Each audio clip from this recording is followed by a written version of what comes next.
Hello students, good morning. I am N.K. Jha from APS. As we know that we are reading the Sahnai of Bismillah Khan, part 2, and we have to discuss the remaining part about it and have to know about the story more and more. So I have to start from passage number 8. Bismillah Khan has given many memorable performances both in India and abroad. मतलब बिस्मिल्लाह खान ने विदेश अपने देश में भी और विदेश में भी बहुत सारे मेमोरेबल परफॉर्मेंस दिए. His first trip abroad was to Afghanistan. उनका पहला ट्रिप जो था विदेश का वो कौन सा था? अफ़गानिस्तान का. वेयर किंग जाहिर Shah was so taken in by the Maestro that he gifted him priceless Persian carpets and other souvenirs. Taken in by means attracted or charmed by. Okay, to hear the music of Sinai, and gifted a souvenirs means things given in memory of a place or person or event. Okay. The king of Afghanistan was not the only one to be fascinated with Bismillah's music. सिर्फ अफ़गानिस्तान के राजा ही नहीं जो है सो बिस्मिल्लाह के music को सराहा. Film director Vijay Bhatt was so impressed after hearing Bismillah play at the festival that he named a film after the instrument called गूंज उठी शहनाई. मतलब एक फिल्म डायरेक्टर जो है जिसका नाम विजय भट्ट था was so impressed after hearing Bismillah play. बहुत ज़्यादा अट्रैक्ट हुआ बिस्मिल्लाह के प्लेइंग से. At a festival. कब? एक फेस्टिवल में. That he named a film. और उसी फेस्टिवल में उनके प्लेइंग को देखकर उन्होंने एक फिल्म बनाया जिसका नाम था Goonj Uthi Shehnai. Okay. The film was a hit and one of Bismillah Khan's composition दिल का खिलौना है टूट गया. Okay, this was the hit picture also, and that name दिल का खिलौना है टूट गया turned out to be a nationwide and chart booster. Despite this huge success in the celluloid world, Bismillah Khan ventured in film. Chart booster means record breaker. Okay, and celluloid means old-fashioned way of referring to films. Okay, Bismillah Khan's venture in film music were limited to Vijay Bhatt's Goonj Uthi Sahnai and Vikram Srinivas Kannada venture. And next one, Sanadi Afana. This is the name of the film.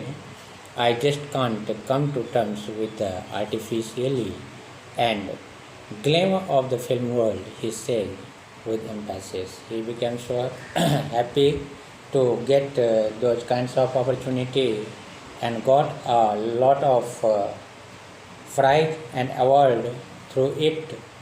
The award and recognition came thick and fast, and that was the golden opportunity, and at that time he got a lot of recognition and awards.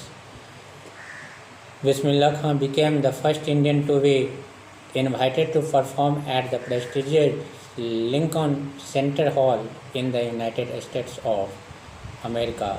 बिस्मिल्लाह खां इतने great हो गए कि वह जो है सो पहले भारतीय हुए जिनको इनवाइट किया गया अपने म्यूजिक को प्ले करने के लिए, परफॉर्म करने के लिए. कहाँ पर? एक प्रेस्टिजियस हॉल में जिसका नाम था लिंकन सेंटर हॉल, और that is situated and which is situated in the United States of America.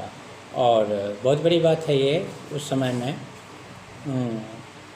He also took part in the world exposition in Montreal in the canning art festival and in the Osaka trade fair. He got a lot of opportunity to perform well. So Well known did he become internationally that an auditorium in Tehran was named after him and Tahir Mosque के उस्ताद बिस्मिल्लाह खां। और इतने ज़्यादा वो popular हो गए अंतर्राष्ट्रीय स्तर पर कि उनके नाम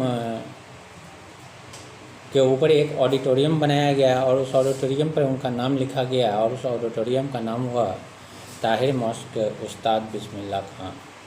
सो great opportunity for him and I mean to say he got a lot of awards and recognition, and it came thick and fast. National awards like the Padma Shri, the Padma Bhushan and the Padma Vibhushan were conferred on him, and he got national awards.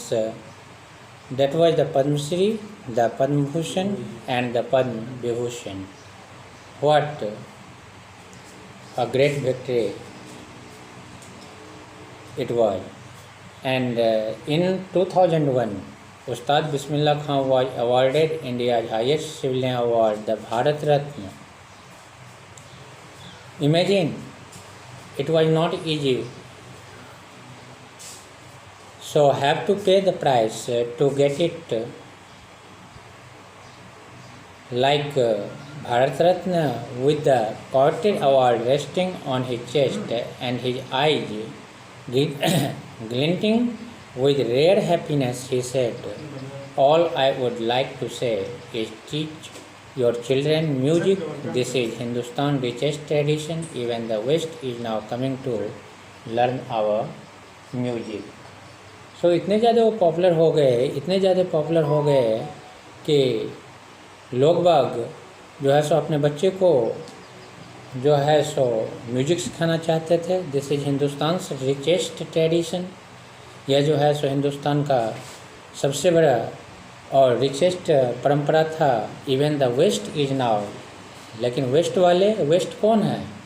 जैसे England हुए, अपने लोग के क्या हैं? वो waste हैं, European country, ठीक है ना। जैसे कि west is now coming to learn our music, मतलब वो लोग हमारे म्यूजिक को सीख रहे हैं और सीखने के लिए आ रहे हैं। हम लोगों को भी उसके ऊपर ध्यान देना चाहिए। एक फिल्म बनाई गई थी जिसका नाम था पूरब और पश्चिम, मनोज कुमार की। तो पूरब मीन्स उस पिक्चर में मतलब हम लोगों को दिखाया गया कि which kind of culture, which kind of tradition, मतलब पूरब वालों का ट्रेडिशन क्या है, कल्चर क्या है, उसके बारे में दिखाया गया। और उधर यूरोपीय कंट्री लाइक इंग्लैंड वगैरह को दिखाया गया है। तो बहुत सारा जो है सो डिफरेंस देखने को मिलता है। तो हम लोग सबसे बेस्ट हैं और हम लोग का कल्चर भी सबसे बेस्ट है, सीधी बात। In spite of having travel all over the world as he fondly called in exceedingly fond of Banaras and Dumraon, जैसा कि हम लोग जानते हैं कि उनका घर जो है सो बिहार में था और बिहार में एक प्लेस है डुमराव, उस जगह से बिस्मिल्लाह खां बिलोंग करते थे। लेकिन बनारस के लोग भी खूब ज़्यादा शौकीन थे, बिकॉज बनारस में ही इन्होंने गंगा के किनारे जो है सो शहनाई बजाने की प्रैक्टिस की थी। Remain for him the most wonderful tones of the world and a student of his once wanted him to head a Sahnai school in the USA, and the student promised to recreate the atmosphere of Benares. आप imagine करो कि अगर कोई student USA के school में जो है सो शहनाई सीखता है तो वो अपने आप से प्रॉमिस करता है कि हम वैसा एटमॉस्फेयर क्रिएट कर देंगे जैसा उस्ताद बिस्मिल्लाह खां बनारस में कर दिया करते थे। Imagine that, it's not easy, this matter depends on practice. So आप भी सीख सकते हैं, कुछ भी कर सकते हैं, ओनली आपके पास वांट्स होना चाहिए। आपके पास वांट्स और करेज है तो फिर सवाल ही नहीं उठता है। So memorable story, that is why whenever I am in a foreign country I keep yearning to see Hindustan, while in Mumbai I think of only Benares। जब मैं फॉरेन कंट्री में रहता हूँ तो मैं सिर्फ हिंदुस्तान के बारे में सोचता हूँ। जब मैं मुंबई में था, while Mumbai I think if only Banaras and the Holi Ganga, तो मैं बनारस और गंगा के बारे में ही सोचा करता था। And while in Banaras I miss the unique मथ ऑफ डुमराव, और जब मैं बनारस में था या रहता हूँ तो मैं डुमराव को मिस करता हूँ। Next line, Ustad Bismillah Khan life is a perfect example of the rich culture heritage of India.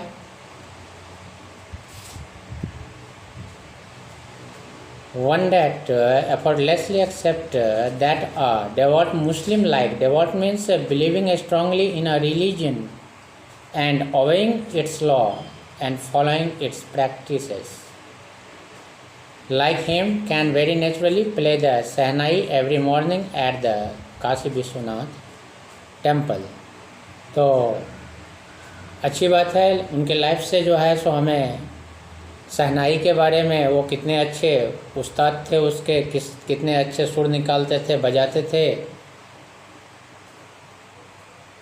ये सब बातें हमने सुना और प्रत्येक सुबह को हमें सुनाई देती थी। कहाँ पर? काशी विश्वनाथ टेम्पल में।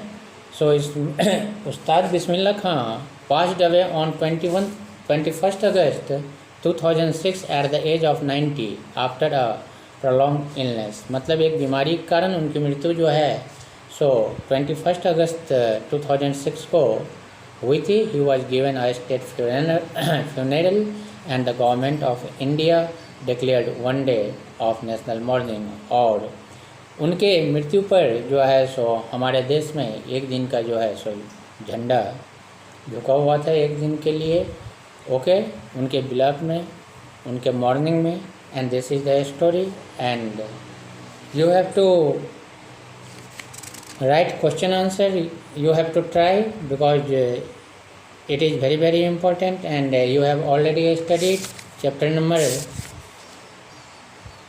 2 part 2 the Sahnai of Bismillah Khan, and in next class I will discuss the second book Moment, first chapter. Okay, thanks. Guruji pranam.